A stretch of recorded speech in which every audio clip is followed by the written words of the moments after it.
आप लोग स्वस्थ और सानंद होंगे। अब होली मनाने की तैयारी आप लोग करिए। आज होलिका दहन है, उसका आनंद लीजिए। मोहल्ले-मोहल्ले में होलियाँ जलेंगी। हालाँकि इस चीज़ का आनंद बचपन में ज़्यादा होता है, लेकिन फिर भी हम लोगों की वयस में भी आनंद लिया जा सकता है। कल तो खैर होली है ही। अब आइए अपनी काम की बात शुरू करते हैं। जैसा मैंने कल कहा कि अरविंद केजरीवाल को पकड़ लिया गया और अब वो जेल से ही शासन चलाएँगे। पहला उन्होंने अपना वो भी कर दिया है कि वो गर्मियों में गर्मियाँ चूँकि आने वाली हैं, इसलिए जेल में पूरे के पूरे दिल्ली में इस बात का सुनिश्चित प्रबंध किया जाए कि गर्मियों भर किसी को पानी की कमी ना हो। इतना करके अरविंद केजरीवाल ने अपने मुख्यमंत्रित्व का जो वो है, एक तरीके से जवाब जेल के अंदर से भी दिखा दिया। अब यहाँ पर एक बात मैं और कहूँगा, उसके बाद आगे बढ़ूँगा। आस्था और मूर्खता में फ़र्क होता है।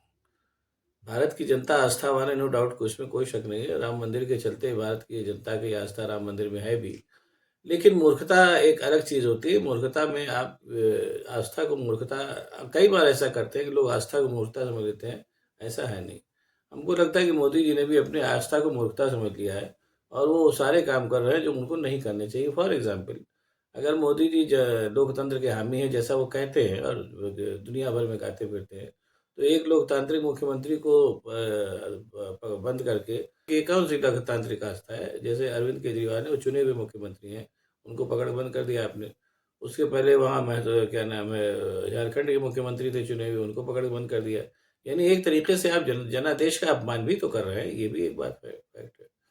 इस तरीके के काम आए दिन करते रहते हैं और एक वो उनका जो पूरा जो जिन-जिन वायदों को करके और जैसा-जैसा वो करके आए थे, उसके बिल्कुल टोटल बरक्स वो उन्होंने सारे काम वो कर डाले हैं, जिससे लग रहा है कि उनका ना तो लोकतंत्र में भरोसा है और एक बात तो ख़ैर वो जो अब ये तो एकदम कन्फर्म हो गया है कि लोकतंत्र में भरोसा न होने के अलावा उनकी उन सारी भारतीय संस्थाओं में भी भरोसा नहीं जो भारत राष्ट्र को चला रही हैं। और उसके अलावा एक तीसरी चीज़ ये भी है कि वो उनके उनके कुछ अपने गोल हैं, जिन गोल को पूरा करने के लिए वो आए हैं, जिसमें से 2 गोल तो साफ-साफ दिखाई देने लगे हैं। पहला गोल तो ये है कि अडानी और अंबानी टाइप लोगों को प्रेशर देना, उनको बढ़ाना और दूसरा गोल ये है कि अगर संभव हो, तो भारतीय जनता पार्टी के शासन को ही हमेशा के लिए भारतवर्ष में लागू करना, क्योंकि भारतीय जनता पार्टी वाले लोगों का मानना है कि उनके अलावा भारत का कल्याण और कोई कर ही नहीं सकता। ये चीज़ें अब साफ-साफ स्पष्ट सामने दिखाई देने लगी हैं। और साथ ही साथ ये भी है कि चूँकि विपक्ष बिखरा हुआ था, इसमें विपक्ष हमेशा बिखरा रहता है, ऐसा नहीं है और इस बार कुछ ज़्यादा ही बिखरा हुआ था। इस सिलसिले के साथ भी कि राहुल गांधी जो विपक्ष के सबसे बड़े अलंबरदार थे, वो अपनी बाहरी और अंदरूनी लड़ाइयों के चलते लगभग 5-6 साल तो एकदम सक्रिय ही नहीं रहे और जो सक्रिय नहीं रहे, उसकी वजह अलग थी। अंत में आखिरकार राहुल गांधी अपनी सब अंदरूनी और बाहरी लड़ाइयों से निपटने के बाद जब निकले और निकलने के बाद वो पूरी मतलब लोगों के बीच में आए, तो उन्होंने सबसे पहली बार लोगों ने उनको समझा और उन्होंने लोगों को समझा। लोगों को खैर वो पहले भी समझते रहे होंगे, ऐसा नहीं है। लेकिन जो उनके उनके पूरे छवि को लेकर के जो एक पूरी तरीके से एक निर्माण किया गया था उनकी छवि को ख़त्म करने का, वो जो था वो सामने आए लोगों के और राहुल गांधी ने कहा भी कि मैंने जो करोड़ों अरबों रुपए लगा कर के मेरी चॉइस की गई थी, उसको मैंने एक झटके में ख़त्म कर दिया।